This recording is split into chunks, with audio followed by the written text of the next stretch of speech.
તાપી જિલ્લા સોનગઢ તાલુકાના ચીમકુવા ગામે રોડ પર અકસ્માત સર્જાયો। તારીખ 21 ફેબ્રુઆરી શુક્રવારે સવારે 9:30 ચીમકુવા ગામના રહેવાસી નિતેશ ગામિત જે ટોકરવા ગામ તરફથી ચીમકુવા પોતાના ગઢ તરફ આવી રહ્યા હતા તે સમયે ઓટાથી સોનગઢ તરફ આવતો મહારાષ્ટ્રનો ટ્રક MH39 AD 0002 ફૂલ જોરમાં ડ્રાઈવરે રોંગ સાઈડ બાઇક ચાલકને ટકરાતા જગ્યા પર જ અકસ્માત થતા તે સમયે આજુબાજુના લોકોનું ટોળું ભેગું થયું હતું, પણ તે 22 વર્ષનો નિતેશ ગામિતનું ઘટના સ્થળે મોત થયું હતું।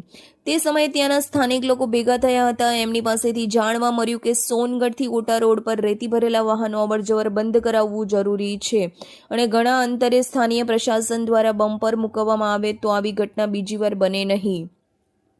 સોનગઢ પોલીસ ચોકીને અકસ્માતની જાણ થતાં સમયસર સોનગઢ પોલીસ જમાદાર ધર્મેશભાઈ ચૌધરી સાથે આશીષભાઈ હાજર થઈ સાથે રોડ ઉપર આવતા જતા વાહનોનું ટ્રાફિક દૂર કર્યું।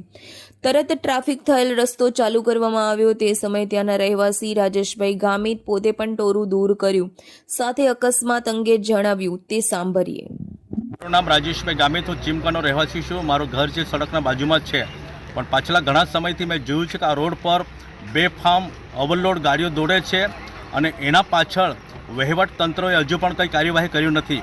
આજની જે ઘટના છે મેં જોઈ કે મારી નરી આંખોએ જુવાન દીકરો 22 વર્ષનો જે બાઇક પર આવતો હતો અને ઓવર સ્પીડ પર એક હાઈવા ટ્રકે આવીને તેને ઠોકી દીધો અને એનાથી એકનો એક જુવાન દીકરો એક કુટુંબે ગુમાવ્યો। અને એની પાછળ અમારી રજૂઆત એ છે કે વહીવટ તંત્રો એને ધ્યાનમાં રાખીને જલ્દીથી જલ્દી કાર્યવાહી કરે અને હાઈ સ્પીડમાં જતા ટ્રકોને રકે।